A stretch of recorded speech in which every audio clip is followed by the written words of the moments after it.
Faster than writing to a letter forum, more thoughtful than angry clickbait, able to discuss the world's first superhero and his cousin, in comics, film, TV, and more, it's the Supermaniacs. I'm Fatheree, this is Mike. Mike, how are you doing today? I'm doing very well today, because we're so close to finally watching this movie. It is the and week I'm so of. excited. Yeah. And Yeah, we're all very excited. We've been waiting for more DCU since Peacemaker Season 2 last year, I guess. Yeah, that was kind of the last thing we've heard of it.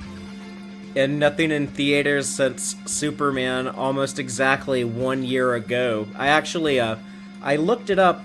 I think it was July 7th was the day that you and I did our show on our Superman 2025 hopes, fears, and final predictions. So almost exactly a year later, just like two weeks shy of a week or a full year later. But we're gonna do the same thing for Supergirl.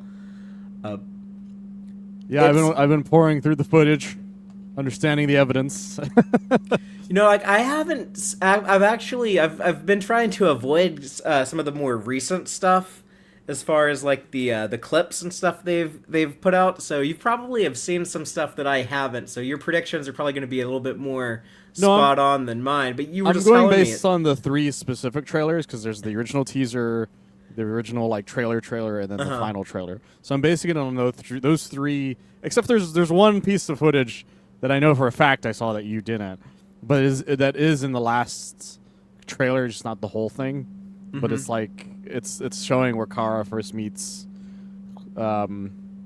arrives on Earth. It's like it's like a quick point in the trailer in the third trailer, but there's like a full clip of the whole thing. But yeah, which I'm glad that's in there. I want to know this the DCU Supergirl's backstory. You know, like James Gunn made the choice, and I think it was the right call. But with Superman, he said, I'm not going to tell the origin. Everybody has been told some version of the Superman origin story. I'm not going to waste time with it. But whereas with like Supergirl, it's a story that we haven't seen quite as much. And as we've discovered just in the last couple of months, as we've been looking at these different iterations of Kara Zor-El over the decades, there's seems to be like a bit more variety in the Supergirl myth. You know, the Superman myth is we've kind of figured out, you know, how people like to tell Clark's origin story. Well, yeah, the Supergirl origin is more open to interpretation. Yeah, exactly. It's the All-Star Superman thing, you know, dying planet, last hope, kindly couple. Superman, yeah. Superman. Like there's nothing there's no new flavors, basically. Like and he tried it. He still decided to do a new flavor with it, and people weren't happy with it. You know what I mean? Like, just the one thing that he did differently was the thing with his parents' message, and even people were like, "I don't know if I wanted that." So he still kind of tried, but with Supergirl, like you said, we forgot how many origins this woman has had. She's had 4 different versions that we've gone over, something like that. And we didn't even cover the weirdest one, where she was the shape-shifting pink alien. We didn't even cover Matrix Supergirl. And Matrix Supergirl fused with other Linda. We didn't even cover that one. Yeah, and then I think like at one point she was actually like an actual angel. Like she was like an angel in like the kingdom of God or something. Yeah, and she married a different timeline Superman. That's a real thing that happened. We're not going to talk about that. Yeah, we don't do Kryptonian incest talk. That's right, comments. This is real. What I said is a real thing that happened, and she had a child with that man. Yikes. It's all insanity, every single part of it. The angel thing first came up, I think, in Emperor Joker, but I'm not going into that. That's a whole bucket of worms I don't have time for. It's not even a can. Can is too small for that worms. It's a whole bucket. But I guess just like I don't know, this as far as like the plot goes, I mean, I think we're gonna get a loose adaptation of Woman of Tomorrow. I see like the plot beats of that Tom King story in the trailers and stuff that they've been showing us, but also a lot of new, like Tom King, he told her departure from Argo City that side of her origin story, but we never got to see like how she first met Clark after she arrived on Earth and stuff like that. So I'm hoping that we actually, see more of that in this movie. But and yeah, I mean, like, we're also getting Lobo, so there's definitely going to be other things that this movie adds beyond just what's in that comic. But So, fun fact: as we're doing this right now, for the people, they are doing the critic screenings for this movie right now as we are about to record this, basically. So there are people we know personally who will know what happens in this movie by the time we are done coming up with our they're own they're theories. learning more and more about the movie as we speak. They're looking at the ancient texts before we do. The sacred texts. Sorry.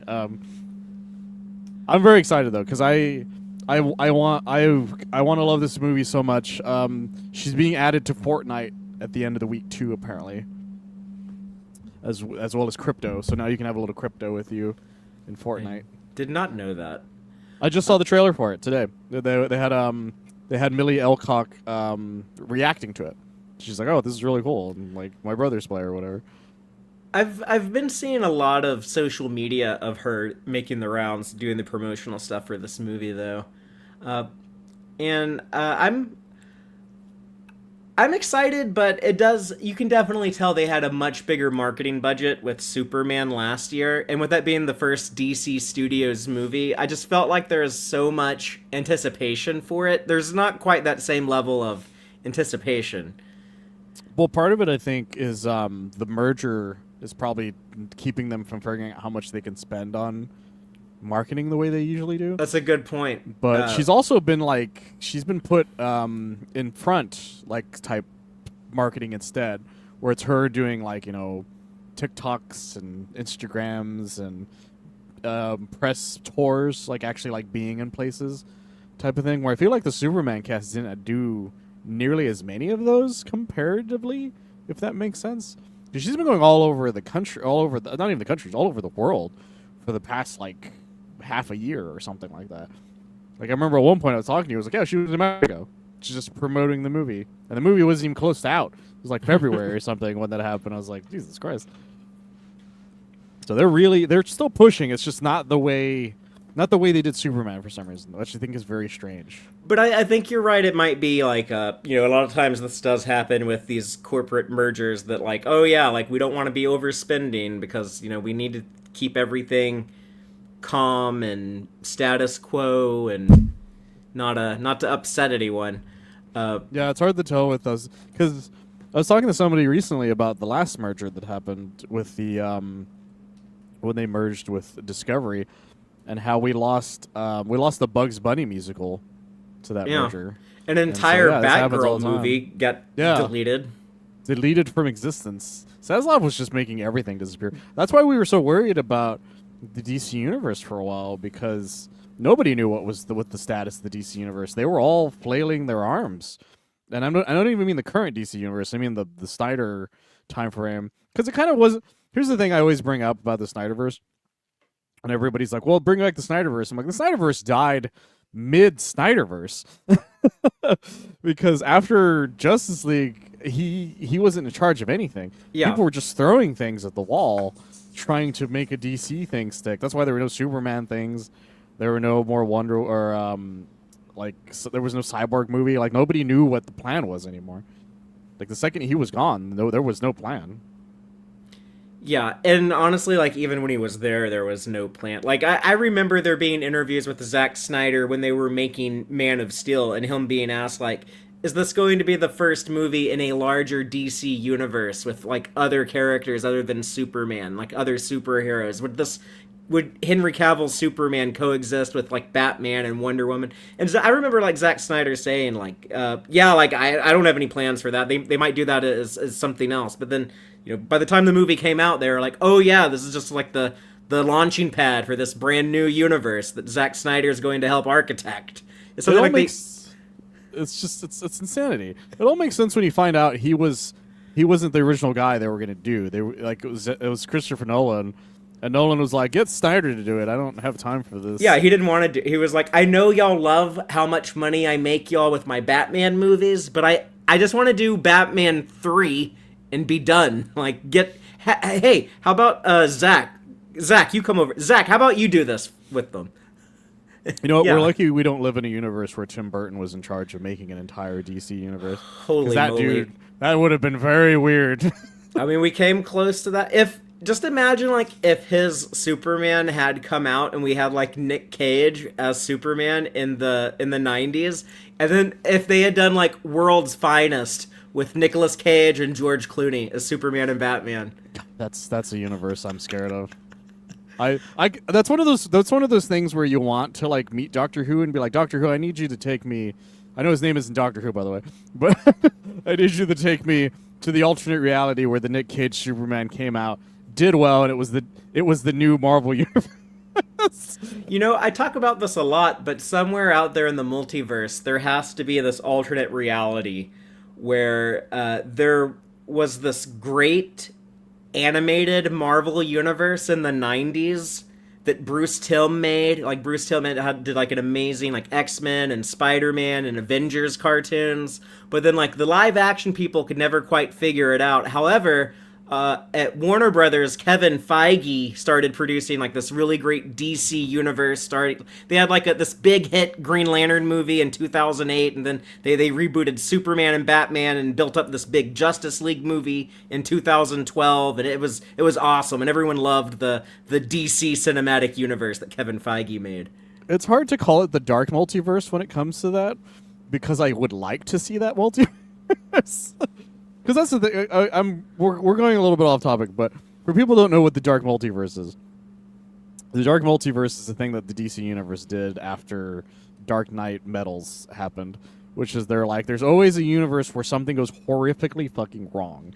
And so in my opinion, the dark multiverse is the Snyderverse continued as is with the weird shit Snyder wanted to do with it.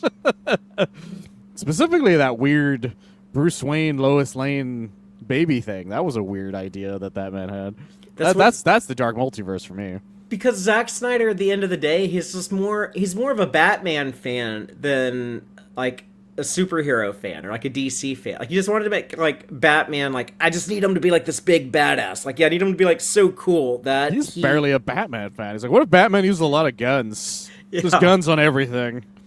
He's like, fuck my parents, the guns. That's why I don't get like the Batfleck crowd. That's like Ben Affleck's the greatest Batman ever. I was like, he's kind of a bitch Batman. Like I like a Batman doesn't have to like shoot people with a shotgun. Like, he can just fight crime with his fist. Before you guys come at me with Tim Burton and his many murders that happened as Batman in that universe, that was a time where nobody gave a shit about comics. So it's like I'm willing to give Tim Burton a pass at not caring about covering his Batmobile and guns. Tim Burton, if you ask him, he'd be like, yeah, like, I don't really get superheroes. Like, I never read comics. Those movies had Sam Hamm kind of making it into a superhero story, but like Tim Burton was like, this is a Tim Burton movie. Tim Burton's gonna Tim Burton. I love Batman Returns, not because it's a good Batman movie, because it's a really fun Tim Burton film. No, it's a great Tim Burton movie, yeah. Like, I like to watch Batman Returns on occasion. It's good. It's one of my Christmas movies every year. It's I say like there's like the subgenre of like, okay, I'm not gonna fight people on if Die Hard is a Christmas movie, but it's a movie set during Christmas that's good enough for me. No, Batman Returns is much more of a Christmas movie. There's way more Christmas iconography going, and it ends with him saying "Merry Christmas." Yeah. So there's a full-on Christmas thing in that one. It's all about goodwill towards men and women. Yeah, goddamn Tim Burton. But they just set that movie at Christmas because Tim Burton likes Christmas, and he likes like all the things Tim Burton likes are in that movie. That movie's amazing for all the wrong reasons. But we digress on that. Yeah. Just know that there's a dark multiverse where Nick Cage keeps coming back as Superman, and damn, that would have been a weird universe. Also, if you guys ever get a chance, look up when that was being announced. There's an old Mad TV skit called "Leaving Metropolis," where they were making fun of the idea of Nick Cage playing the character that he was in Leaving Las Vegas, but as Superman, and it's a very funny skit. I guess I haven't seen that. It's a very old skit because that was at the time. Like, people heard that he was going to be it, and it's like a drunk Superman flying around. It's fucking ridiculous. I haven't seen it in years. It was really fun. In the live audience, Joel says, if y'all can hear him over my dog shaking around, but in the live audience, Joel says, "I consider this movie to be Crypto 2, and that is all that counts." Speaking of dogs, but yeah, one of the things I'm excited about in Supergirl is that we're going in these flashback scenes. I'm already, I'm curious to see how they handle Kara's origin story. I want to see Baby Crypto. It's like they had this beloved character. He's kind of the mascot of the movie last year with when Superman came out. Like, how can they one up the beloved Crypto of Superman? It's like, oh, let's flash back to Puppy Crypto in Supergirl. Yeah, they really are going to make you fall in love with this dog all over again just before they, shoot him in the face. Well, Yeah. not in the face, but you know what I mean. It's going to be a whole thing. And There's so it's going to be some sad animal scenes in this. You're going to be worried about Crypto in this movie. The trailers have shown us that. Yes, they're laying it on thick in these trailers. Or not the chat's asking about just talking about Nick Cage now.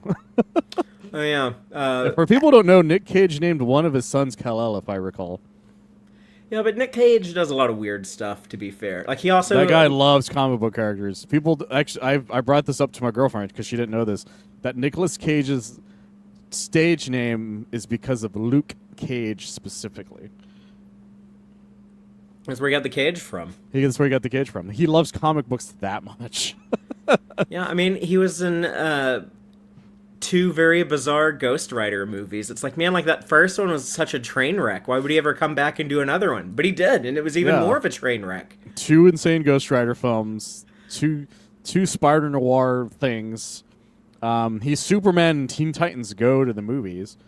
Yep. And he's Superman again, technically. I'm In using the word Flash. technically in Flash, which is a weird fucking thing. Did I ever tell you I found on eBay somebody was selling a custom Nicolas Cage Superman figure?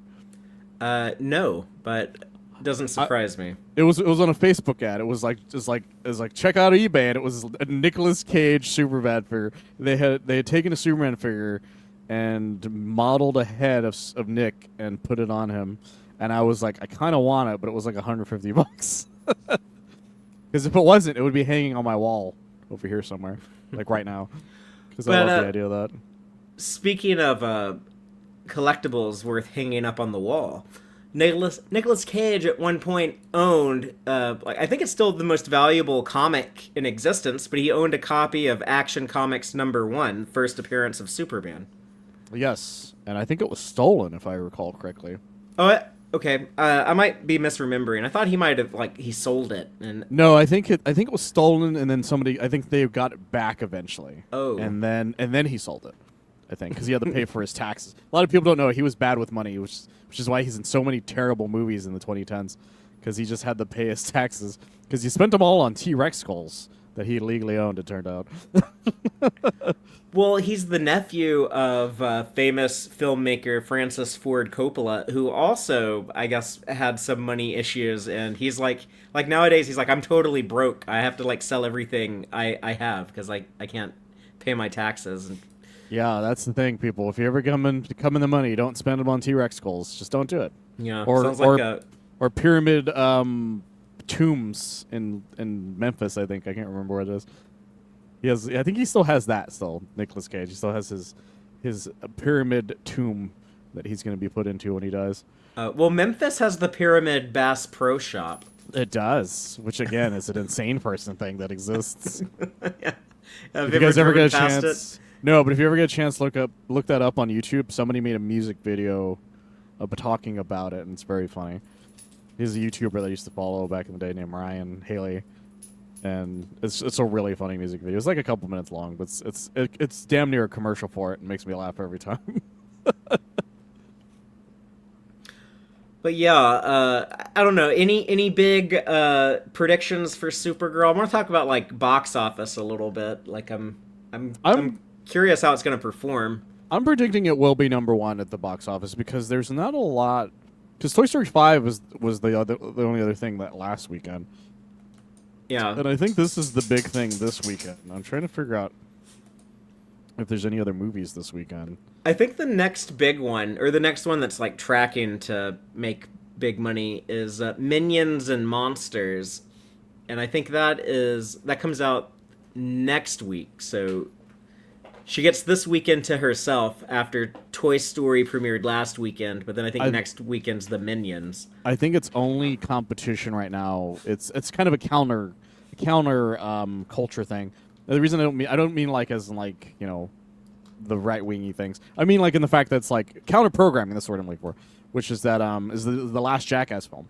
That's the only other thing coming out this weekend, I think. Which I don't think it has to worry about its audience splitting all that much there. I love the Jackass films, but I don't really need to watch it in theater. I don't need to watch ball torture in theaters that badly.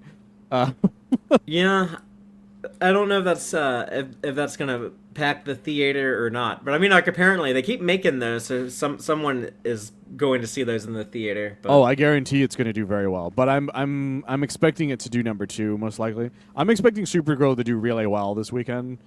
But the only thing is I'm not sure what the amount will be, because even the highest grossing movies this year haven't been that high overall. yeah, Like there's been some really big ones, and I think they vary. Like the Toy Story one, I think was the biggest one of the year so far, and it was 132 or something. So my guess is like 80, like a good 80, because Superman did that the first weekend too, type of thing. Like it, and word of mouth kept it going the whole rest of the way.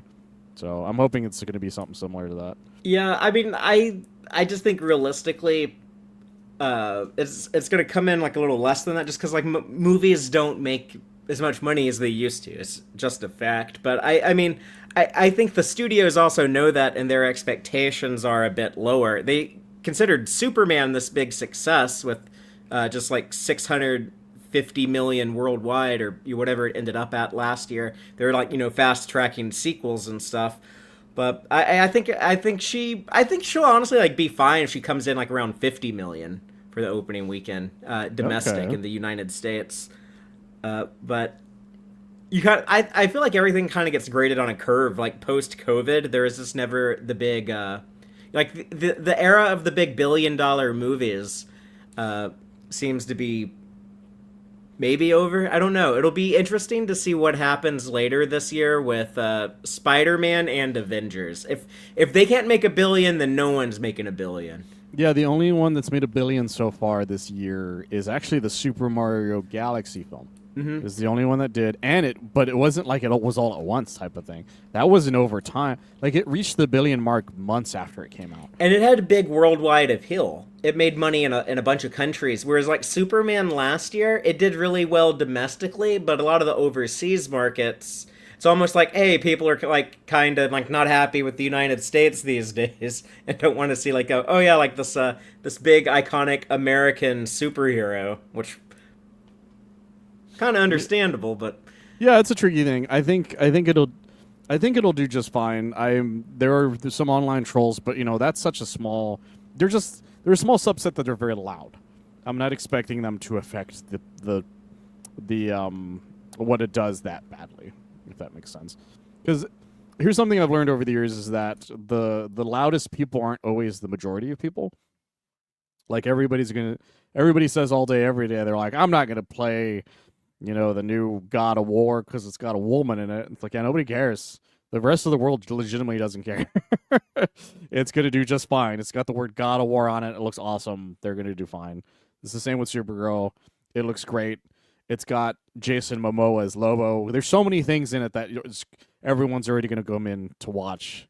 And it's got crypto, like they said. It's crypto 2, the reckoning or whatever.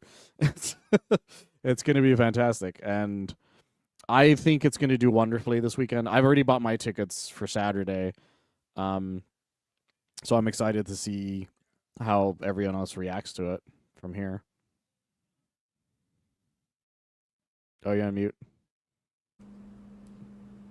sorry, I was pulling up some box office numbers, just looking at how other things have performed this year. But yeah, people love Mario. The movies that like kids want to go see seem to be what's popping. Like Toy Story 5, Super Mario Galaxy movie. Uh, Yeah, it's surprising that Masters of the Universe didn't do as well as they probably were hoping it would. But apparently it's doing well merchandising wise. And Yeah. that's the other thing that a lot of studios want too, so hopefully that works out well for them. So I was reading that it's possible that they continue on with that franchise because the licensed stuff, yeah, the merchandise has been moving, and that that's encouraging them to possibly continue. But I just saw that movie. I was a little late to it. I just saw it last week, and I freaking loved it. I'm not like a big He-Man guy. Like I'm aware of the cartoon. It wasn't something like I grew up a big fan of though. But I was so nervous that it was gonna have Earth stuff. I was like, I want He-Man on Eternia. I don't want to do this 1987 Dolph Lundgren thing where he's like running around on Earth for most of the movie. But I was happy that he was only on Earth for like what 10 minutes, 10, 15 minutes, and it made like sense. Like it made sense why he did that. Yeah, it actually worked. I actually like that movie a lot. Actually, Yeah. I was only disappointed the fact that it didn't do as well as I was hoping it would. But Yeah, no. My only complaint was Skeletor's line delivery. I think there's sometimes like Jared Leto was just being a little too weird and he was hard to understand. However, he is always, I think every movie I've ever seen him in, he is the worst part of that movie. Like Suicide Squad, Joker, worst part of the movie. That Blade Hilariously Runner enough- sequel, I didn't like him in that. this is the only time I've liked him in a movie. It was when he was Skeletor. I loved the design of Skeletor though, like the glowing red eyes. Like he looked cool as hell. No, he looked great. Yeah, I'm looking over the box office as well. So far, this is the top 5. The Super Mario Galaxy, the only one with it's hit $1 billion. The Michael Jackson biopic. Project Hail Mary, The Devil Wears Prada 2, which is surprising to me because I don't know anybody who watched that. And a movie called Pegasus 3? I don't even know what this is. Yeah, I am not sure. It's some Eastern film, but I think the reason it's worldwide because this is the worldwide highest. That's why domestically it's done. Domestically, Pegasus 3 is done terribly because domestically is us, but after that it's Hoppers, which is the only other Disney film, the Pixar film, and that's only done 300 million worldwide. Like, yeah, you're right. Like the day of the 1 billion, everybody being 1 billion is long gone. And Super Mario took a very long time to get to 1 billion. And it's not even like a lot more than 1 billion. It's like 1 billion and 7 million, which is honestly not a lot compared to what we used to do. Because the fact that the Michael Jackson biopic is the only one after that says a lot about what the state of things are right now. So I'm expecting Supergirl to do something. Probably, I'm betting Supergirl will probably do at least the way Project Hail Mary did, because they're in the 600 million thing, the same way Superman was. So that's my guess currently. I'm curious to see how, like I know that the Spider-Man movie coming out next month is going to make more money than Supergirl, but I'm curious to see how big of a, because I feel like Supergirl is going to be kind of a, it's going to have a ceiling. Like I feel like Supergirl is only going to be able to make like half of whatever the Spider-Man movie is going to make. So if Supergirl comes out and then like Spider-Man comes out and Spider-Man doesn't make like twice as much money as Supergirl did, then I think like, yeah, like this is just how movies are going to perform these days. It's just like not the same audience to go see superhero films in the theater that there used to be. That's the thing. Yeah, we live in a post-COVID world. People started realizing I don't have to go to a theater for every movie. I can just wait for it to come to us streaming wise or whatever. Yeah. So I'm betting that's if anything that's what's really killing theaters at the moment. But those buckets look fine. Did you see that Supergirl cup though? That Supergirl cup is bad. Which one? I know that there's a few different ones. It's a cup that has the Superman's emblem on it, but it's supposed to be her jacket. With the trench coat wrapped around it. And the reason Jesus it's bad Christ. is because it doesn't look like what it's supposed to on the behind. Yeah, somebody on the said back like, of it. who wants this drink for your Coke that comes with an extra foreskin on it? Is basically what it looks like. It looks so bad. But that's part of the novelty of the popcorn buckets, is they all look terrible, because that's what Dune did with that worm bucket that everyone was terrified of. That's what started this trend. Well, some of them are like fun. There's a really cool alien one right there. Right now, there's a weird Spider-Man combination one. Have you heard about this one? They make a combo one where it's his hand doing this, and the hand is like the cup, and so the cup for your Coke, and it's got like a straw sticking out. But right here, it's got like a web, like cone sticking out of it for the popcorn to be in. So you have both the popcorn and your drink in one container, which sounds terrible, but I love the way it looks because it just looks like a fun piece of memorabilia. But some of them are just like, yeah, some of them are just terrible. Like I wouldn't want that Dune popcorn bucket. It's gonna be fighting me for popcorn the whole time, and it's just creepy the way those things are designed.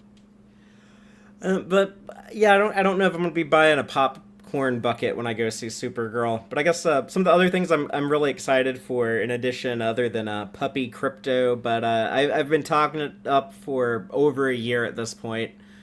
But I'm very hyped about Jason Momoa as Lobo, the role he was born to play, in my opinion. The only role he should ever be considered for in the DC universe. He's such a perfect candidate to play the main man. It was hilarious that he was Aquaman for as long as he was. And it's not because I thought he was bad as Aquaman, per se. He's the closest thing I've ever gotten to live action Brave and the Bold Aquaman. The one that says outrageous all the time. Like, that's what he was. He was that version of Aquaman, which is why I was cool with it. Yeah, he was kind of like 50% that, and then 50% like the Peter David 90s Aquaman, who's like this big macho badass. Yeah, it was just wild to me that, and my favorite part was it was wild to him too that he was Aquaman. He talks about it a lot when people ask him about it. They're like, "What was your thoughts when you were hired to be Aquaman?" He's like, "I thought I was going to be Lobo." Because it was a secret role, is what he was told. Snyder was like, "I'm doing a secret role. It's a big DC character that's going to be, they're going to be in this whole thing." And he's like, he auditioned for it. He didn't know what it was, apparently. And after it was done, Zack Snyder called him, and he was just like, "Oh my God!" He's like, "You know what this is for?" He's like, "Lobo, right?" And Snyder was like, "What? No, it's Aquaman." And he's like, "What? What do you mean it's Aquaman?" He's like, "Yeah, you're gonna be Aquaman." He's like, "I guess." Like, you're fucking with me, right? Like, come on, like I'm clearly Lobo material. He claims that he yelled out Lobo when Snyder says, "You know what this is for," and he's like, "No," which is way funnier than it has any right to be. No, so I know how it happened. I know it was Snyder is like, "Okay, you probably know what character I'm reaching out to you about," and he yells Lobo. And then Snyder is like, "Who is Lobo?" Yeah, he probably had no idea what the hell he was talking about. He's like, "What's a Lobo?" The funniest thing is I bet you Snyder would have done a good Lobo film, like an actual Lobo film. He wants to make like the gritty, hard R, ultra-violent superhero movies. Like, yeah, Lobo would be a great candidate for that. Especially like doing it in outer space, do all kinds of crazy sci-fi stuff. Yeah, that would have been a great, like, this is the thing that always bothers me about Snyder. Not just so much that Snyder was the Snyderverse thing, that Snyder would have been an awesome choice to direct other DC projects that would have fit his sensibilities. That would have been fine. Something involving even this if he did the Suicide Squad, I think he would have made some beloved ass Suicide Squad film. Like, legitimately. Yeah, like if he had done it instead of David Ayers.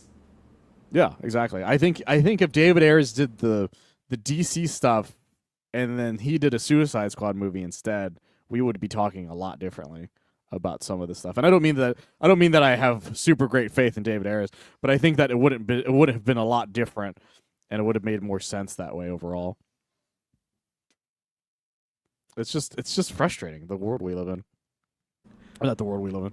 I'm fine in the world we live in now with the superhero stuff we have now. Yeah, it's definitely a lot to look forward to now. But yeah, there were so many missed opportunities over the years. Yeah, the 2010s was just bad when it came to the DC stuff, and that was before so much of this stuff had happened with all the the behind the scenes stuff that was going on in the DC area, which is a shame. But I'm hoping that we get a lot of Lobo in this movie. Like, I know it's going to be the Supergirl movie. I know it's going to be loosely based on the Woman of Tomorrow comic, and that's, Kara and Ruth. It's really Ruthie's story that, Kara just kind of is how we follow Ruthie's stories by following Supergirl. But a lot of people really fell in love with Mr. Terrific and Guy Gardner and Hawk Girl and Superman. Like, for a lot of the general audience, it might have been the first time they were exposed to some of those characters or the first time they saw the appeal of them. And I would like Lobo to have at least as big of a role in Supergirl that the Justice Gang characters had in Superman. Yeah, that's what I'm most curious about when it comes to this, because I've had a few theories when it comes to Lobo based on the trailers, the 3 trailers we have with him. Because one of them involves them meeting at the bar, because she says something about you're that ditz that I met at the bar. Like, it seems like it seems like she was just there, and then some stuff happened. I think the arm wrestling thing or not the arm wrestling thing, the point where she gets all the guns pointed at her in that bar, I think he just happens to be there. And then so he's probably like there when that happens. And then but what I'm curious about still that I haven't been able to figure out even now is what is his reason for being in the giant action sequence with her later down the line? Like, my only guess is that maybe Krem and some of the other guys have a giant bounty on their head, and he's just probably helping her to get the bounty, maybe. But like, I'm not 100% certain what his end game is from here. I kind of hope that's what it is, because I don't want them to soften Lobo. Like, I like the idea of being able to root for him. I like it, like, if he teams up with Supergirl at some point in the movie. I would also love to see them fight, and I hope that there's a big fight between the two of them. But I want a Lobo who he's still true to who he is in the comics. He's a bad guy. He's a jerk. He's a dickhead. He's not going to do much out of the kindness of his heart, but he is a bounty hunter, so there could be an incentive for him to do a classic team up with Supergirl and kick some ass alongside her. Yeah, because Lobo has always been, what's the best way of putting it? Chaotic neutral at best is the best way I could describe Lobo as a character, because I've read a chunk of his stories over the years. I can't say that I'm as big as a fan of Lobo as say Jason Momoa is, because a lot of my Lobo exposure has been from a series of whenever he crosses over with other characters, when he fights Superman, when he fights with Supergirl, when he fights the Mask. I actually read his Mask Lobo crossover. Oh yeah, that Keith Giffen did. It was incredible. I loved it. I loved every second of it. But that's a great example of him being chaotic neutral as hell, because the only reason he's fighting the Mask is he's in charge of like catching the ultimate Bastich, who's like destroying the world, and he's like the universe, and he's like a green masked person. Although my favorite thing is the ending of that, because it turns out the twist is that at some point Lobo had defeated the original Mask, or whoever was wearing the mask originally, and that the ultimate Bastich was actually Lobo wearing the mask. And due to some time travel shenanigans, he captures himself, paints his face green after knocking himself out, and sells himself for the bounty for the original beginning of the story. And I think that's fucking hilarious. Nice. But yeah, I mean, if you're reading a Mask Lobo crossover, like, yeah, you have to have Lobo put on the mask. Like, it's really funny if you guys ever get a chance. Even though I've told you the ending, it's still just as funny knowing the ending. So I'm looking at some of the opening weekend numbers for Masters of the Universe and Mortal Kombat 2, which Masters of the Universe came in domestically at 29.4 million, and Mortal Kombat did a bit better than that, but 38.5 million. So Masters of the Universe came in like right under, or right around 30. and Mortal Kombat right around 40. But I think Supergirl will can outdo both of those. I think not being a rated R movie like Mortal Kombat, having a very popular movie last year with Superman that got a lot of positive word of mouth. But Yeah, according to some stuff I found, the Supergirl's early ticket sales are doing better than the Marvels already. So that's a good thing. That shows that it's already doing fairly well. So I'm hoping it does fairly well in the beginning. But there's some stuff that people are reporting on that it might not that it might not do as well as they think it is. But that happens all the time where they predict something kind of low, but then ends up doing higher, or they predict something high and it does low. So it's hard to tell with these things nowadays, especially as we mentioned post-COVID, because people were expecting Masters of the Universe to do a lot better, as well as some of the other movies that came out this year, like Mandalorian and Grogu. People expected to do gangbusters. That thing did nothing in comparison. But I mean, it was still one of the highest grossing films of the year so far. It just like it didn't make as much money as Star Wars movies historically make, but it's it's the domestically it's the number 7 highest grossing film of the year. So, yeah, that's something at least, though. But like, yeah, we'll see how it does. The main thing is that I'm not worried about Supergirl's opening weekend. I'm only worried more about the legs the movie has as it goes on. So I'm hoping it has legs the rest of the way through, the way the Mario movie did.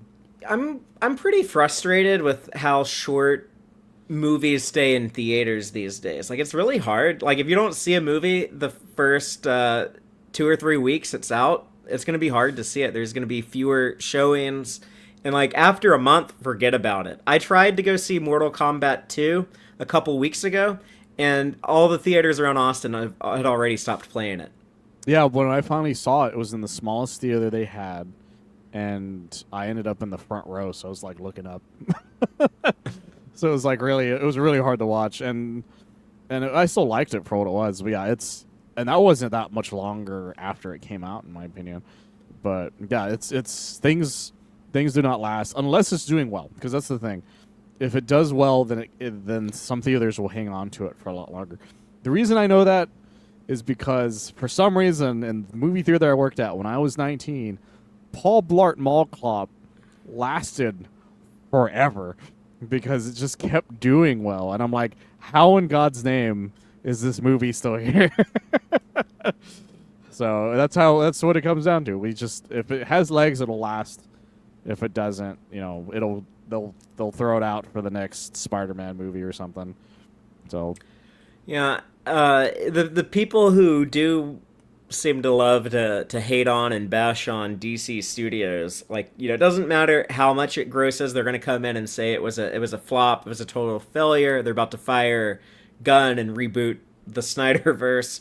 Same thing with later this year too with Clayface, which they've talked about being a low budget DCU movie. It's not expected. It's going to be a rated R comedy released in October. Maybe it'll be like the next Backrooms and it'd be like this big financial juggernaut, but probably not. It'll probably have a much more modest box office performance, and people are going to be bashing on it also. But I'm not too worried either, because I know next year, as soon as audiences see the trailer for Man of Tomorrow and they see David Cornswet and Nicholas Hoult on screen as Superman and Lex, they're going to be fucking excited for Man of Tomorrow, and that movie is going to outperform. So it'll probably make as much as Superman and Supergirl put together, honestly. Yeah, I think that's spot on, to be honest. Because as much as I love these movies so far, I'm not expecting those two to be gangbusters the way. And honestly, I wasn't if this was still the Snyderverse, they wouldn't have done gangbusters either.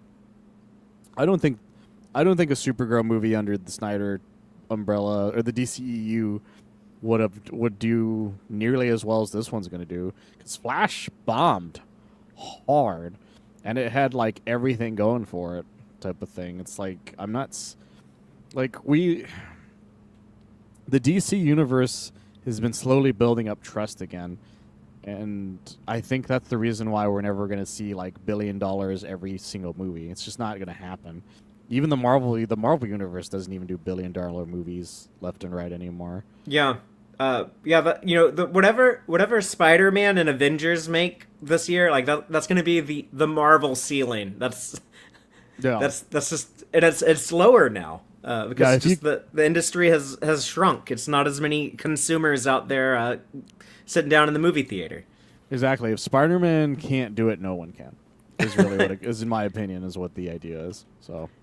Yeah, that guy knows how to print money at the box office. Ever since Sam Raimi put him there in 2002, he's been making Sony a shitload of money. Yeah, does whatever a spider can, and apparently it makes spiders make a lot of money. Yeah, who knew? That was part of the nature documentaries. It's all about spiders. but I still want Supergirl to be a financial victory for DC Studios, because one, that will encourage them to greenlight more solo projects. With Supergirl, I mean, I get like Superman's a big DC heavy hitter, but Supergirl, like, she's maybe a bit more of a B string, C string character. But yeah, like a lot of those characters, they need that exposure in order to find the audience and become like an A-list character that a lot of people love. Yeah, that's the thing, is that you can't just a lot of these characters that all of a sudden were like, they're the big names. Everybody loves, the Guardians of the Galaxy. I'm like, no one knew who the Guardians of the Galaxy were. They became big names because you made a movie about them. Like, it's the same idea. Like, that's what you need to do, is you just have to keep throwing these movies at your audiences, and eventually one of them is going to stick. And when it does, it's going to pay in dividends. And I'm excited because I know that Supergirl is going to be a longer running game plan when it comes to actual, like, whatchamacallit, actual like merchandising and stuff, because she's a woman superhero in a world where there isn't a lot of them, and I think we need to keep making those movies so girls have a hero they can look at who does not get into fights with Faye Dunaway, type of thing. We need more actual movies with these characters. But I mean, like, I see in like the live audience, Olivia Miller says that's the top movie she's looking forward to this year, and I totally agree with you that we need more women superhero characters to be spotlighted and to be focused on, to be like not just like the support character in a movie, but to be in like the starring role. So that's another important reason why we want Supergirl to succeed, and why I'm a bit disappointed to see Warner Brothers isn't doing as big of a marketing push behind Supergirl. It is what bothers me, but I'm just happy that that James Gunn somehow was able to convince them, hey, second outing, Supergirl. This is a super family centric universe already right off the bat, and that makes me happy right away. But he's setting up stuff. He's just like, look, we need good stories, and that's the reason why I'm hoping this has longer lasting legs, is that if it's a good story, then it'll last. It'll do well, not just at the box office. It'll do well in home sales, streaming numbers, merchandising numbers. People were just like when Superman came out, I literally couldn't stop thinking about it, that I own so many figures of Superman currently from just the movie now, let alone the figures that are already behind me that are in the mixture of people there, like the one that I have next to Doc Ock, for instance. It's like that's all it takes. Like it just takes something that you can't stop thinking about, and I'm hoping that this movie does that for every woman and every little girl out there who want their kick-ass, like, hell yeah, fuck that dude up moments type of thing. And I'm hoping it does well for Lobo, because I want Lobo to be pushed into the mainstream as forcefully as he possibly can, so we can just get a bunch of random Lobo books. That'd be fucking hilarious. I'd love that. Like when they came out with that Black Label Superman versus Lobo not that long, like a year or two ago, I thought that thing was hilarious. I'm like, I need more of this. Please make more of these. I read that. It had some weird stuff in it, but it did. It made me laugh though. That first part is my favorite part in the entire thing, because the idea that that Lobo's big plan is to cancel Superman online was hilarious to me.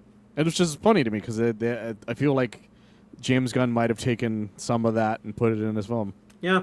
Well, I don't know. I feel like James Gunn might have already been familiar of what if there was like some asshole who took some aspect about you and then took it like way out of context and deliberately tried to spread this misinformation around to get you canceled on the internet. I feel like James Gunn might have got that idea from somewhere else other than the. Where else the would he have Lobo gotten such a thing?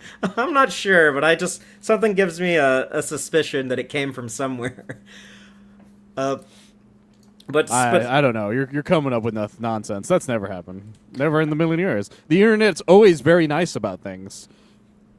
They're always very chill about movies like Supergirl. Yeah, the internet loves when there's a new young woman playing some character in a beloved franchise that has like a lot of fans. Yeah, especially a person of color. They love that. That's their favorite. That's why Snow White made a gajillion dollars. That movie's bad for different reasons, by the way. But yeah, I'm excited for Supergirl. It's my most anticipated film this year. Not just because of the fact that that I love everything Superman related, but it's because it's an exciting thing to be part of a new universe than having to deal with a universe that's been around for a while. And that sounds weird when I say that, but that's the truth. As excited as I am for Spider-Man, because I love Spider-Man, he's my favorite superhero of all time outside of Superman. Those are my big two are those two guys. The MCU is hit or miss so much, and I'm MCU'd out, basically. Like, I don't actually care about his universe all that much anymore. Yeah. I care about Spider-Man himself as a character, so I'm excited to see Spider-Man. But for Supergirl, I'm excited to see Supergirl. I'm excited to see Lobo. I'm excited to see the DC universe become larger, because we're getting the picture bit by bit. And that's so much more exciting to me than them just going, Avengers, whatever thing, number 57 or whatever. And it's like, I don't care about you guys anymore. You guys already did the big finale that I cared about. You've been flailing ever since. They did the one thing that Stan Lee never would have wanted Marvel to ever do, but like he had they gave the story a big ending.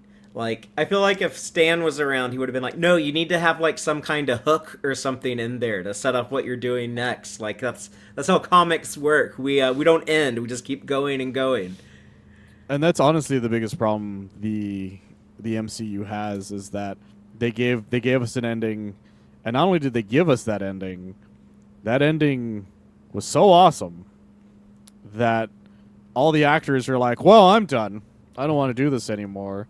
And that's the other problem as well that you run into with superhero media. And I don't mean that just for movies or animation or anything like that. Because even writers, you can get the best Superman run or the best Spider-Man run or Hulk run or Lobo or whatever type of character. Well, eventually, one of them, somebody gives up and they leave. And whether it's the writer, the artist, the penciler, the inker, whoever's making that book like pop, you find yourself lackluster. And that's what we are. We are accidentally we were in that moment in all comic books where you're like, you know what? The DC comic books are doing really well and the Marvel comics are doing bad now. That's literally what this is, except this is the movie equivalent of it, is that I don't want to buy the issues of Avengers anymore right now. I'm going to wait to see how Avengers does from here, and then maybe I'll buy the omnibus or whatever of Phase 7 or whatever the fuck phase we're on right now. But I'm really excited about this new DC universe, the way I am the Absolute Universe, so I'm just going to start buying these. Well, that's one of the big things I'm excited for with Supergirl, is it's the first edition of the DCU that is not written and directed by James Gunn. I guess other people directed some of Peacemaker season 2, but Peacemaker is still his baby. You know, he still wrote all. Yeah, of he was that. the showrunner of that. Everything is his ideas specifically. Even if he didn't direct it, they're his words, that type of thing. This this is exciting because we see what the DC universe is without James Gunn directly at the helm. Because that's the other. Because I know people are like, well, maybe he shadow directed it. I'm like, I don't think that's. I don't. It's not possible for him to have done that. He's so busy with Man of Tomorrow and also just helming the DC universe while mid merger. That man's got his hands full. Like, there's no way he could direct all of the films. That was the other thing about Snyder, by the way. People were like, the Snyderverse. Snyder only directed like 3 of those movies at best, and like that's all he did. He didn't make Aquaman. He didn't make Shazam. He didn't make any of those films. Like there's no universe where the directors. It's Jon Favreau didn't direct the entirety of Phase 1. Is another good example. Kevin Feige was just there. He didn't direct any of them. Like, he had his hand in it, but he didn't direct any of them. Like, it's the same. That's where we're at right now. We are at the beginning of Phase 1. I want to see where Phase 1 goes for the DC universe. It's chapters, right? Gods and Monsters is the chapter name that he's doing right now. And I want to see where that goes. And I'm very excited because I know this man knows how to make a coherent story work. So even if this movie doesn't work, it'll still be a building block that'll work later down the line. The same way Iron Man 2 or Thor: The Dark World made movie 54 or whatever much better, having seen what happened in that movie. There's very little ways of losing in this, in my opinion. Yeah, I don't know. Has James Gunn ever been like? I guess this has happened before, like Brightburn, I guess, as an example. But I'm trying to think like movies that he's kind of like, he didn't direct himself, but he was credited as being like a producer who's really involved, or that like he kind of helped shepherded. But his thing that he said again and again and again is that none of these DC Studios movies get greenlit until he falls in love with the script. It's got to have like a really good script, and the reason why they went with Supergirl is like he loved the script and it was ready to go, and they went with it. And yeah, he's still credited immensely with the Scooby-Doo movies, even though all he did was write those. People still treat the Scooby-Doo movies as if James Gunn himself was there directing them with his bare hands. It's like, no, he didn't. He worked on them. I don't know why you guys keep thinking he made them himself. I think there's some clever scripting. I was late to the Scooby-Doo movies. I never watched either one until like a few years ago. But then I tossed it on one day and I was like, wow, having the big reveal that Scrappy Doo was the villain all along. I was like, wow, that was like genius. Like that was actually like, oh, some guy actually thought like what would be an interesting Scooby-Doo story. It's wonderful. I love those movies, and he. That's the thing that James Gunn has always been really good at writing things out as coherently as a story. Because one of Snyder's best films is also a James Gunn script, which is the Dawn of the Dead remake, as well as the fact that he's written so many other things. He helped make a video game called Lollipop Chainsaw that is very much James Gunn's fingerprints. It's a fantastic game, and so I can't say he's never failed me, because I feel like there's probably a movie or something I watched that I was like, that was kind of weird. But even then, there's still something creative about whatever it is that he worked on, no matter what it is. Like, as much as I think Brightburn is like a very meh film, it's creative in the fact that they're like, what if we made an Earth 3 Superman movie, essentially, is what that movie is. I've never seen it. I never got around to it. But it's kind of like an Earth 3 Superman, but the only thing is that the kid is actually kind of normal at first, and then sort of turns after I think they're finding the ship. It's been a while since I watched it, but the other thing that's fun about that movie, the reason I call it an Earth 3, is the ending seems to imply there are other super powered beings that are taking over. So I think it feels like it is just Earth 3. Which I think is kind of fun. It would be hilarious if he ended up just doing that. He just went to whoever owns Brightburn going, we're going to make this Earth 3 now. Fuck it. Oh, he's already used the name Ultraman in his first movie, so. That's true. Yeah. But yeah, it would be a good kind of proof of the James Gunn system if this movie does turn out to be really great. It's like, oh yeah, just like waiting to find like the scripts that are really good and then greenlighting those to go into production. That seems to be like the good way to operate instead of having a deadline first and then scrambling to put a movie together. Like I really want to root for the James Gunn system, so I'm hoping this is a big proof of that actually pays to approach the building your universe that way. Yeah, because the MCU they lost track of that a long time ago, and I think that's the reason this is going to work out overall.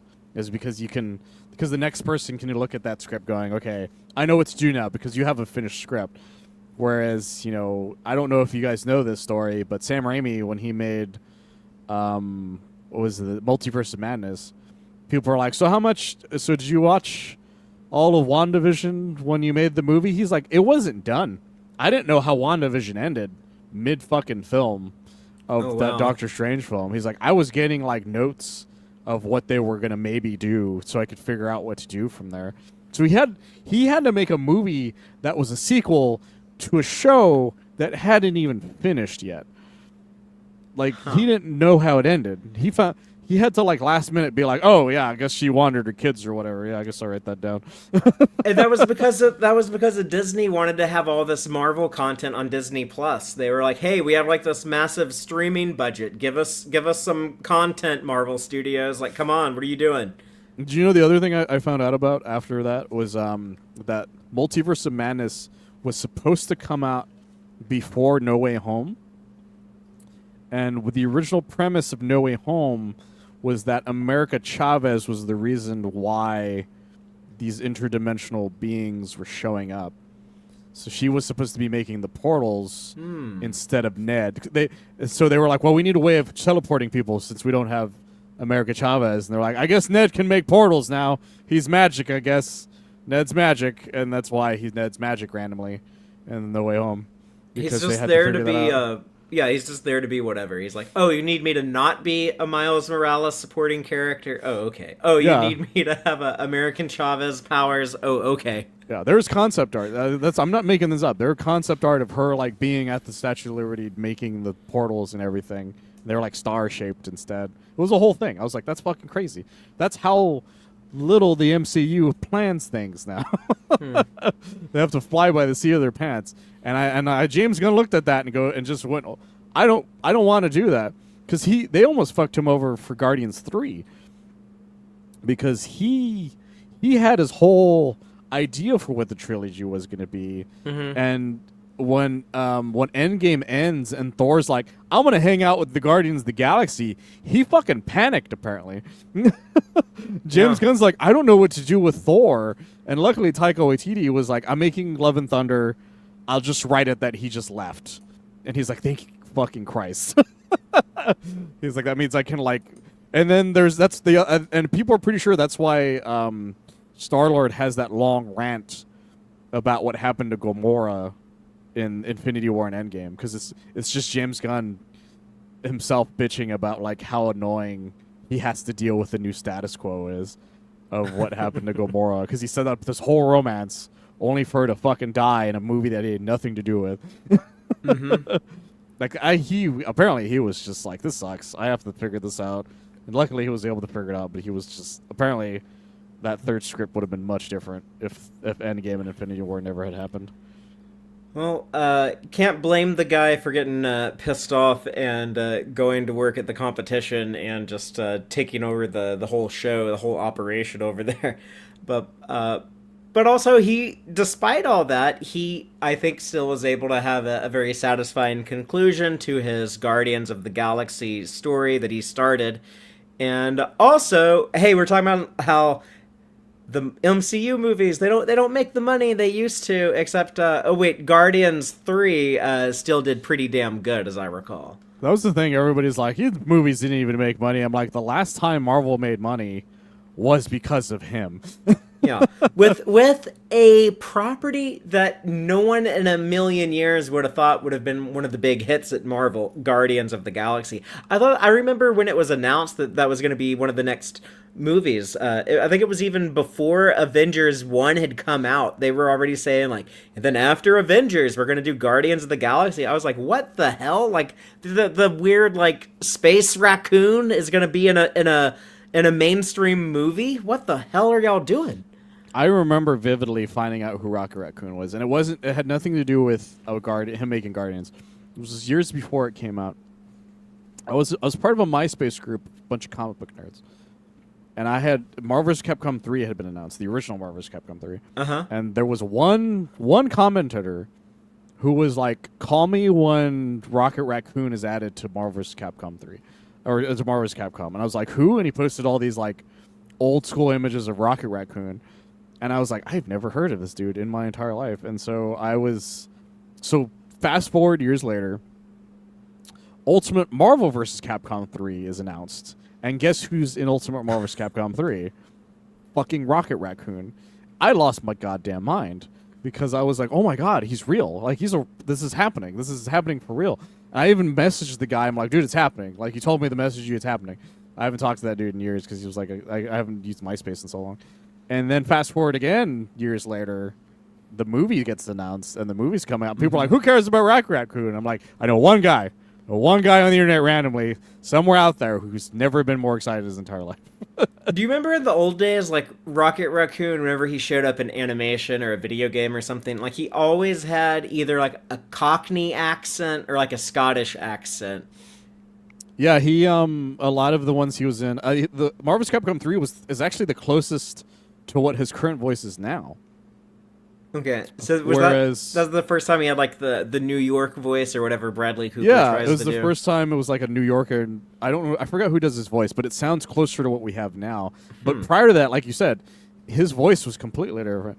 In fact, I remember I always like bringing this up is the Guardians version of them in Avengers: Earth's Mightiest Heroes, where Star-Lord is voiced by fucking Master Chief before the version of Peter Quill we have now, which is like wild to me. Because you watch that and like literally they cancel Avengers: Earth's Mightiest Heroes, make a Guardians of the Galaxy show. It's night and day who Star-Lord is. Like post-Guardian or pre-Guardians and post-Guardians. Like all the synergy hit everyone in the Guardians' face like as hard as they possibly could. It's wild. But speaking of Guardians of the Galaxy, a lot of people have talked about you just reacting to the trailers. These movies look too similar to Guardians of the Galaxy, which I guess that would be a concern of mine, but I'm not too worried about it. Like, what I want to see is a lot of cosmic space stuff. I want to see multiple alien races. I want to see multiple other planets, but I want it to feel unique from what we've gotten with the MCU, and I want to see some familiar DC touchstones. Like I don't know if we're gonna see any Green Lanterns, but I bet they're mentioned. I bet they mentioned the Green Lantern Corps at some point in this movie.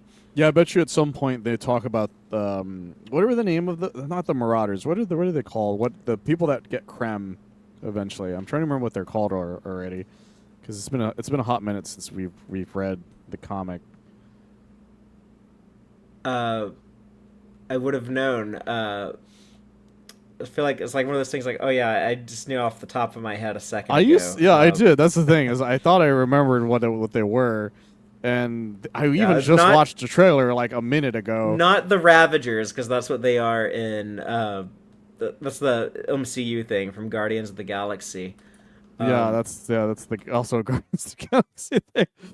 And so yeah, it's like, oh shit, I have to figure that out. And so, but I feel like because there's a thing that I remember we mentioned when we did read the book, which is the idea that that they're like, well, they run around genociding planet after planet. And they're like, where are the Green Lanterns during all this? Like, why aren't they showing up and stopping these douche nozzles? The Brigands. The Brigands. They're called the Brigands. Okay, sorry. Yeah, I bet you when they talk about the Brigands, because they keep saying they're like, they've taken over, they keep doing crimes all over the universe, they're scourge of the universe. Yeah, where are the Green Lanterns? I bet you somebody's going to be like, why haven't the Green Lanterns taken care of this? And be like, well, they're always one step ahead of them or some bullshit Yeah. like that is what I'm expecting. But I'm hoping we see hints of, Thanagar or even a Daxamite of some kind, or like maybe like a hint, somebody talking about a Daxamite. Like somebody, I want to hear of the different races. Yeah, it just like mentioned like man, I hate Dominators. Those guys freak me out. Yeah, I would love to have more of that stuff.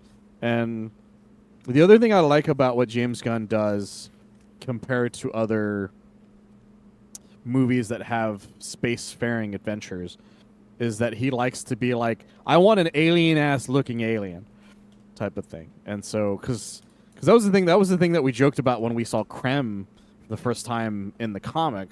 I was like, Krem is just like, he looks like the bounty Yeah, guy. Dog the bounty hunter. Yeah, he looks like just some dude. Like some guy I would run into at the fucking Tractor Supply. Yeah, yeah, he looks like that's some. what he looks like.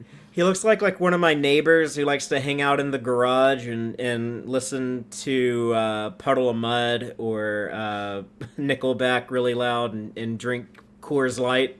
Exactly. Whereas Krem in the movie, he is this like horrific looking thing who I also would still see on 6th Street. I'm not gonna lie, but yeah, hashtag keep Austin weird. But yeah, he's a keep Austin weird looking guy instead of. But he's got this insane like leathery mask, all these like pins in his things in his head. Like he looks very, very menacing and kind of and alien enough that I'm fine with how different he is. But there are also images and clips of other aliens that she meets that are very much alien-ass aliens, and as well as I think there was one clip I saw of her on the bus, and it has some of those alien-ass aliens is the best way of putting it. There's still some like humanoid ones, but they make sure to not make them just like a normal-looking person who happens to have like one or two things on them. They're yeah, like don't they're do blue or something, or they're red, or there's some kind of skin color you're not going to see naturally on the planet Earth, basically, which is already more exciting than what half of some of the MCU did after without him in Guardians. Because every time they do something in space that doesn't involve him, they're just like, look at this guy who's just another guy. I'm like, come on, like that was the reason I was so disappointed in Love and Thunder. Because Gore in the comic for Love and Thunder, he's this really cool alien-looking alien. It's got all these like tentacle. He's got one of those like tentacle. He's an awesome design. Things. He looks amazing, and they're like, "What if he just was Christian Bale?" It's like with makeup or something. No, it's just Christian Bale, but I guess he's kind of looks like Kratos. Wasn't he bald? Yeah, yeah. He was pasty and bald. Yeah, he's pasty bald, very thin. He looks like a thin Kratos from God of War almost. And that's all he is. He's not like. There's nothing interesting about that. Like it boggles the mind how much the MCU just doesn't want to do aliens. But I like the fact that anytime James Gunn did, they're like, look at that weird guy in the corner. Look at that weirdo. Like, well, they're trying to make up for the fact that the Kryptonians have to look like humans, so they're kind of stuck with those human-looking aliens. But and we still have some other normal ones too. Like. Ruthie is very human looking. You know what I would love them to do, but I wouldn't blame them if they didn't want to do it in live action where things are more defined and less abstract. But in animation, in Young Justice, the DC animated show, I remember when they showed Adam Strange and the planet Ran and the Ranians. Oh yeah. They gave them slightly they're like 90% human, but then with just like some slight alien characteristics. Like I think they had like some like little points on their ears, kind of like elf-like, or maybe just like some little detail, or maybe like some weird colors on their eyes. But because in the comics, if you go to Ran, Adam Strange can teleport from Earth to Ran, but he gets there and everyone looks very human. It's kind of like going to Krypton. Yeah. But Young Justice added those alien characteristics. So if the live action stuff wanted to tweak the DC aliens a bit like that, that would be a really cool idea. It would be a great idea. That's the thing that I'm most looking forward to, is to seeing if maybe they do play around with with the fact that aliens don't always just look like another another human being type of thing.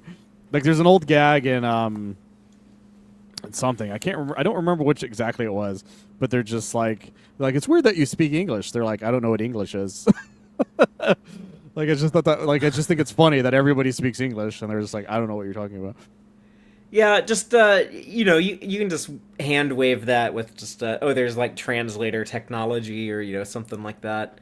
I've watched enough Star Trek that like I just accept the universal translator is everywhere, but there's a really rich DC cosmic universe. There's a lot of like cool stuff to use, and so I'm thinking like, man, anyone who's telling a story in the DC universe, if they're doing space stuff, there's so many things to pull from. Like, if you need a shapeshifter, just like have them be a Durlan, or if if you need like the authorities to come in and stop some bad guys, have like the Green Lantern, like, oh, the Green Lantern Corps, we detected 3 rings en route. We better get out of the system before they're here. Just whatever. There's so many cool things to pull from. So I would be disappointed if I go to this movie and I don't see it at least like mention some of that stuff. Like I want it to feel like we're in that DC cosmic sandbox.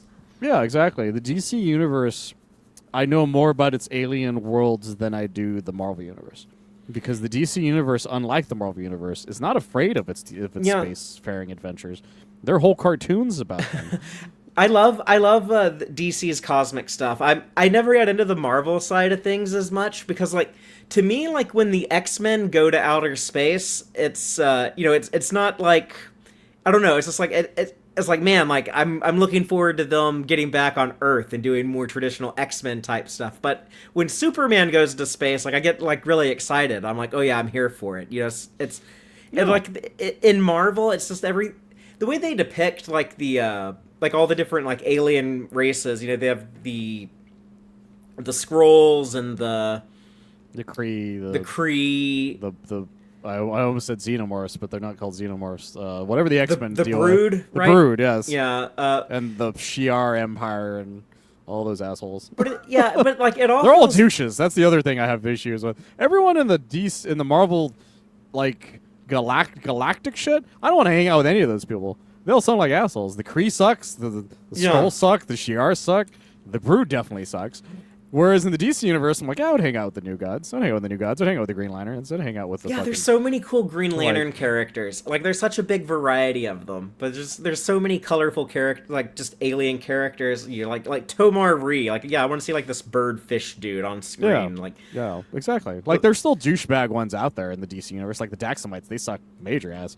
But, that doesn't mean that I wouldn't want to see what they look like type of thing. The Marvel space universe, it's almost like you're watching like Babylon 5. It's like, well, like the Kree and the Skrull aren't getting along, and we have like all like the space diplomacy and like I love that type of stuff if I'm watching Star Trek or Babylon 5 or something, but like it's not what I go to superheroes for. But like if Superman goes to war world and has to fight Mongol, and like they can throw like moons at each other, or like like shit like that, or like like there's a Green Lantern who's like the size of a planet, with Mogo, or I guess he actually is a planet, just like there's a living planet. Yeah, it's more the DC cosmic stuff. I feel like it embraces the fantasy of it. It's more comic booky. It's not like science. Like I don't want it to be more like hard sci-fi. I want it to be more comic booky, I guess. Well, it reminds me of the difference between the original Star Wars trilogy and the Phantom Menace. You know what I mean? Because the Phantom Menace is like, well, trade disputes and the blockade. What do you say, Senator? And that's what happens in these comics on the Marvel side. It's the Kree and the Kree representative and the Skrull representative of Captain America is in the middle with Rick Jones being like, how can we just settle this without me having to punch you guys in the face? We're like, punch them in the face, Captain America. That's what I'm here for. Yeah, that's what we read comics for. We want to see art of you punching. Let's talk about the trade disputes between you two. Let's talk about taxation without representation. We're like, you need to stop it. Whereas the DC universe, anytime it's like, let's diplomatically talk about this, the villain immediately goes, no, I'm evil, and just immediately kills everybody.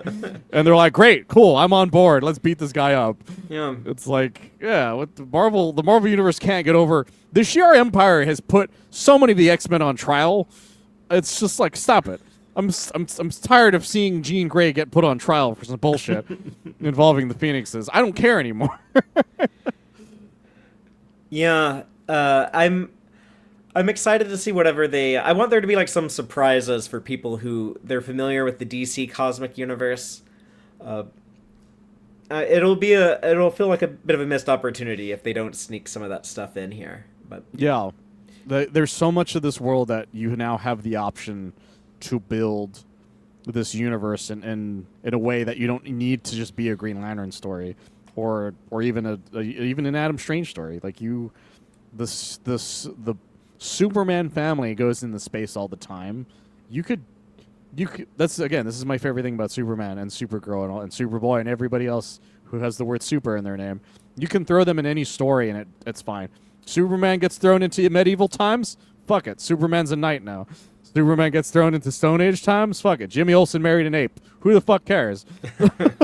Like that's the type of character he is. You can't do that with Batman. You can maybe do a spacefaring Batman story. That happens, but it's not nearly as interesting.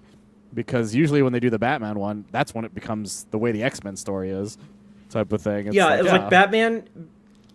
Sometimes he feels kind of out of his place. Like if you're watching a Justice League cartoon or something, and you see like Batman running around in the desert in the middle of the day, it's like you're out of your element, Bruce. You're supposed to be like on Gotham rooftops in the black of night, not like running around the desert. It's always funny odd when you see that. Like when I remember when they did the Demon's Quest in Batman the Animated Series with Ra's al Ghul, and he has to go into the desert, and he's like, it's just him in the desert dressed as Batman, and you're just like, this is weird. And then at one point Superman, they fight shirtless with each other, and you're just like, okay, cool. But yeah, with Superman, wherever he is, everything works. I've seen Superman fight anything from a T-Rex to a cybernetic brainiac from the year 30,000 or some shit. Like that man fights every single every single universe, every single time frame. There's nothing that Superman has not fought and it not making any sense. Like the only time it's never made sense is because the writer themselves didn't know how to make it make sense. Like that's the only time Superman fails, is if your version of your story just doesn't make sense to begin with, or just isn't entertaining. Like but even then, I know that if somebody took whatever premise they came up with and did it themselves, they probably would make it a very interesting version of whatever that story was. I guess I want to ask you if you have any big fears or concerns about Supergirl at this point. Right now, my only fear is that she won't wear the suit till the third act. Well, but we're gonna get a lot of flashback stuff. I think probably like throughout the movie. So maybe like in the flashbacks, we'll see some cape and skirt action. Yeah, the latest trailer is very much like, because this is how I'm picturing the movie going. But depending on how they edit it, because there's three ways it could start. One way it could start is you just start with the creme of the Yellow Hills killing Ruthie's family. And then cutting to the original teaser trailer where it's like her waking up to Crypto turning on the record player type thing, and then have everything else be flashbacks throughout the film whenever it comes to her origin, meeting Clark, all that stuff. The other way you can open it is the one that I mentioned, which is the way her waking up and then showing Ruthie and then going from there. The second way, or the third way, is doing her origin right off the bat, and then ending like the point where she have it be like almost like a dream sequence of her dreaming of her origin, and then having her wake up from the thing from there. But I'm still expecting this. I'm still expecting the first act is the very beginning of the book, which is her Ruthie having her family killed, Kara being on this planet, Krem, takes the ship, shoots Crypto. Second act, I'm thinking her and Ruthie doing all of the, spacefaring stuff to get to wherever he is. And then this is the reason why I'm worried. This is the reason I'm worried about third act. is because in my opinion, third act is going to be they catch up to him or at least find her ship, and then she puts the suit on and then has it on the rest of the film. That's the reason why I'm like, because I've taken film courses, I've written stuff myself in my head, that sort of thing. So my brain is telling me that's how this movie is going to play out. But I'm hoping that the trailers just aren't showing us what the actual second act is. I'm hoping the first act is actually everything, and then the suit, and then there's maybe a third act we don't know about, type of thing. Like, I'm genuinely curious to see where this goes, if that makes sense. Yeah, I mean, when you lay it out like that, like I could see it playing out like where we don't have the big reveal of the suit until the end, but I guess the big thing that I hope that they're able to squeeze in here is that we also get to see like a bit of her life on Earth. Like I would also like love if they flashback like maybe like the first time her and Clark teamed up to fight crime or something like that. And yeah, there was something that made me laugh because it's the remember that newspaper in the very beginning of the first trailer that Cryptopi's on? Mm-hmm. Somebody released the full image of it, and it's so like you can find like kind of like look at the headlines, and it's even funnier knowing. Like it's funnier because it seems that Supergirl did try being Supergirl on Earth, and that just but people were just kind of diminishing what she was doing, because it's like Superman saves city from reactor, and then just this tiny box on the corner right of it just goes, and Supergirl saves cats, and it's her holding two cats. And she's wearing the outfit, but her hair's like in a ponytail, and she looks like she's like just kind of uncomfortable. And so it's like I'm really excited. I kind of hope there's flashbacks to her on Earth trying to be a hero. Yeah. And just her just being like, I'm not vibing with this right now because everything's like she's having such a bad time with losing her whole life. Yeah, I want to see that. And the writer of this movie, Anna Noguera or something like that. Sorry if I got her last name wrong. But her script impressed Gunn enough that it got greenlit immediately and rushed into production. But she also just wrote the Wonder Woman script. So this is kind of a concern for me. Is like, man, like I get like James Gunn is a bigger fan of Tom King's writing than I think I am. He seems to like a lot of King's stuff, and if Anna Nagoria is adapting his Supergirl story, there's also been like some talk. It kind of sounds like she's adapting some of his recent Wonder Woman run, which I have not read. I've heard mixed things on. I don't know how you could even adapt that run. That run is so batshit insane. Yeah, I mean, I know it has like Wonder Woman has a daughter in it, but I don't know. Maybe like James Gunn wants to give everyone kids. We're gonna have Damian Wayne soon at some point. That's true. Maybe we'll get a John somehow. I don't know. But yeah, I guess my concern is that things might go like a little too Tom King-ish in this movie, or maybe if they move forward with Wonder Woman. So I'm hoping that what Anna Nagoria actually does is she takes like Tom King's ideas, and sometimes they're really good ideas, and is able to kind of translate that into something a bit more, let's say, less focused on trauma and PTSD and a bit more palatable for a mainstream audience. But that's always been my issue with him. Is the man clearly has his own issues, his own issues and demons that he refuses to not put on page. Because as much as I love up in this, I think it's up and away. Is it up and away? Or is it up in the sky? I think he made Up in the Sky. Yeah, okay, I think he made Up in the Sky, because Up and Away I think is the other one. Or as much as I love that book, there's an entire issue that's just Clark having random anxiety nightmares of Lois dying over and over again. And I'm just like, I don't want to read this. Like, it's just get over yourself. That's what I mean. Man. It's like even see when a therapist. Even when there's Tom King stories I really like, there's parts of them that I hate. He's one of the most frustrating comic writers I've ever read. Like Hillman and Michael Bendis, they both know how to give me like just enough like good stuff I like that I'll keep reading their work, but then they add in stuff that like I just can't stand. Yeah, I can't fucking deal with them. It's like I I read so many of those books, and I like some of them, and then you get a Heroes in Crisis, and you're just like, wow, man, Jesus, you can't. yeah, that's You still can't. like.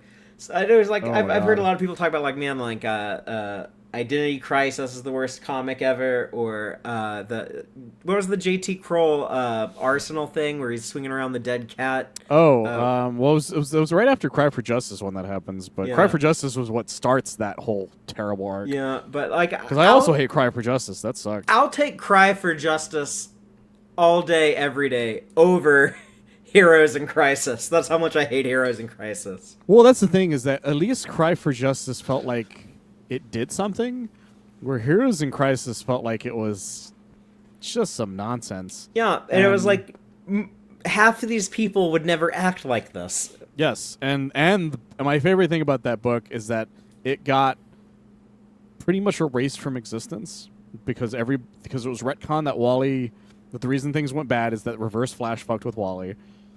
Wally brought back everyone who died back to life, including Roy. Roy came back to life on his own, actually, without Wally's help.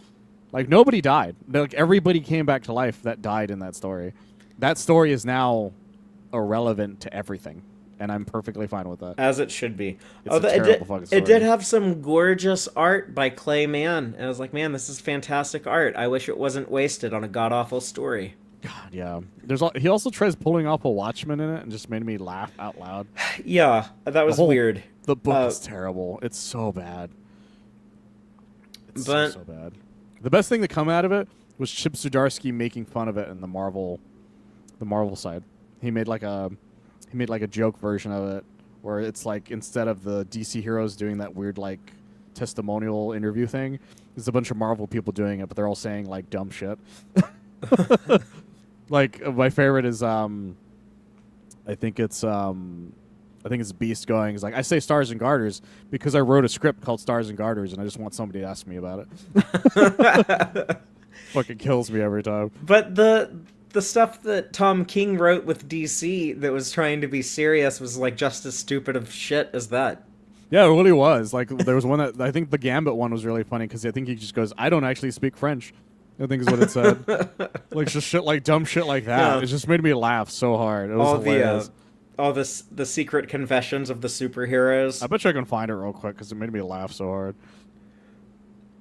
Yeah, on the DC side, it was like all the Robins were like, "Oh, I'm the worst Robin. All the other ones are better than me." Like each of them said the same thing. Yeah, they all said like something just like really dumb in that, and it was just, and they're all like, "I think he's the best," and they're all not the best or whatever. Oh, this is one of my other favorites. Doctor Strange going, my real last name is Strangiski, but I changed it because I wanted to be in a metal band. And then the Scarlet Witch, she said, no, I meant to say no more mutants, like with a comma. I've been too embarrassed to tell anyone. Luke Cage's, I hate sweets, I hate Christmas. She-Hulk, I never pass the bar. Here's Gambit's. I'm not actually French. It's why I always just say pepper easy French words like oui and chérie in English. I just wanted to sound cool. Frogman's is one of my favorites. When I was a kid, I killed a man just to see what it feels like. I'm just kidding. I'm Frogman. Those are all pretty good. The Kingpin one's really good. I actually really like Matt Murdock. He's a nice guy, a good lawyer. I just feel bad about stuff. It's hilarious. It's one of like my favorite things that's ever come out of that. It's just them making fun of everything. It's so perfect. Yeah, Heroes in Crisis was terrible. Don't ever read Heroes in Crisis, guys. Well, and that same writer wrote the story that this upcoming Supergirl movie is based on. So this we have a little bit of hesitation, but I think overall we're very optimistic and hyped, and hopefully gonna have a good time. Yeah, I'm very excited. There's a shit ton of Supergirl figures out there. Like I said, Supergirl is gonna be in Fortnite soon. She's gonna have her normal Supergirl outfit, her in the Supergirl outfit with the trench coat on, and the sunglasses is the alternate for it. You can get Crypto as a pet now, so you can have him while you're playing your game. There's a bunch of Lobo figures out now too. A Lobo with his motorcycles out there. I think you can. Saw that one. I think you can buy his hook or something. His hook chain, I think, is something you can buy now. Like a toy of that, like a. Yeah, it's like one of those prop ones that you can buy. That's cool. And then there's a lot of stuff like that coming out from the DC universe figures. And I find the compendiums. I think they're called compendiums, right? The small ones, the small books. Mm-hmm. Oh, you can find that for Woman of Tomorrow. It's $10. You can't get a better deal than that for a physical version of that book. Right now, it's a little small, but I don't have any issues with that, to be honest. Yeah, people can read it and then they can go listen to the podcast episodes we did covering the story of that. Yeah, Kiki's right. Kuki Luca's right about the people being weird about Millie's appearance. It's all stupid. And yeah, there's plenty of Supergirl content out. She has a single, her own solo title right now. She has a new outfit that happened recently, as well as a lot of stuff that's hinted at in the future for that Supergirl story that I'm really excited about. And Superman is also great. Watch Superman again to get yourself reacquainted with Kara Zor-El, so you can see her drunk ass at the end of that movie. Yep, I have my 4K Blu-ray ready to pop into this PS5 Tuesday night before we go to bed. We're gonna rewatch Superman 2025 and get ready for Supergirl 2026. Yeah, I'm probably gonna rewatch it the Friday before, and I'm just gonna might buy one of those figures. I don't know. That depends on whenever I get money. But because I kind of want them all. I want at least the Lobo. I like Lobo so much. I just want to have Lobo figures because Lobo is such a cool character, and I love whenever he gets into beefs with Superman. And I'm hoping that this means that Lobo will be a bigger deal throughout the rest of the DCU. Yeah. I'm hoping that we get confirmation soon that Lobo will return. Hopefully as soon as Man of Tomorrow, he could be in that. Who knows? Yeah, that's true. We know that Jon Stewart will, at least, so we know there's going to be quite a few characters that have already been introduced. I'm 99% sure Peacemaker is going to be in Man of Tomorrow. There's no way he's not. If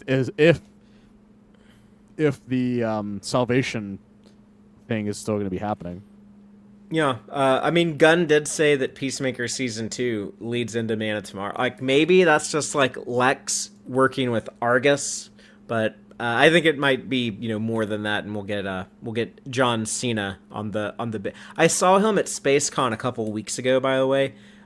Really cool dude. I loved his panel. He was really fun to see him talk and interact with fans. It seems like a really cool guy.